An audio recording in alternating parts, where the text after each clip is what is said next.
Hello friends, ഞങ്ങൾ ഇതേപോലുള്ള കരിക്ക് ഞാൻ ആദ്യമായിട്ടാണ് വാങ്ങുന്നത്. നമുക്കൊന്ന് വെട്ടി നോക്കാതെ. ഇത് പൊളിച്ചെടുക്കണമെങ്കിൽ തന്നെ കുറേ പാട് വരുമല്ലോ.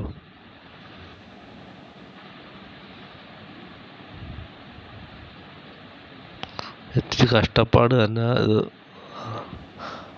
ഞാൻ വിചാരിച്ച ഈ മേലത്തെ ഇത് മാത്രമേ ഉള്ളെന്ന് വിചാരിച്ചതാ. സംഭവം ഇടയ്ക്ക് നോക്കിയപ്പോഴാണ് മനസ്സിലാവുന്നത് അകത്തോട്ടുണ്ടെന്ന്.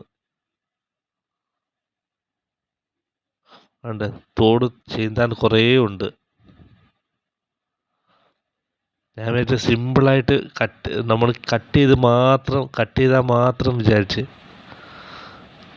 കട്ട് ചെയ്യുക മാത്രമല്ല, കുറേ ചീന്തി എടുക്കാനുണ്ട്. നമ്മുടെ സാധാ കരിക്ക് വെട്ടുന്നത് പോലെ തന്നെ വെട്ടിയെടുക്കാൻ കുറേ ഉണ്ട് തൊണ്ട്.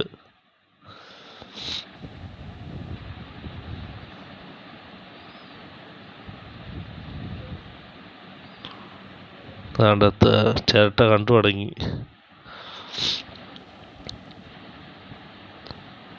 സംഭവിച്ച് പാട് തന്നെ, പക്ഷെ തോടിന് കനക്കുറവാണ്.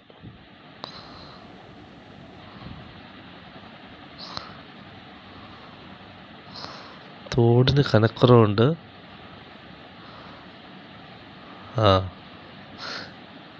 എന്തായാലും തേങ്ങാപ്പരുവായി വരുന്നുണ്ട് കേട്ടോ. കരിക്കും പരുവല്ല, തേങ്ങാപ്പരുവായി.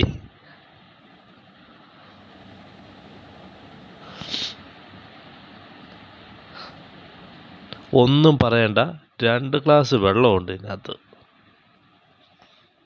ഒന്നും ഇല്ലെങ്കിൽ 2 ഗ്ലാസ് വെള്ളമുണ്ട്. വെള്ളം നല്ല മധുരമുള്ള വെള്ളവും. പൊട്ടിച്ചു നോക്കി കേട്ടോ. ഞാൻ വിചാരിച്ച ഈ തൊണ്ടിൻ്റെ ഈ കനത്തിൽ ഉള്ളതേ ഉള്ളത്, പക്ഷെ പൊട്ടിച്ചു നോക്കിയപ്പോൾ നല്ല ഇതിൽ തേങ്ങയുണ്ട്.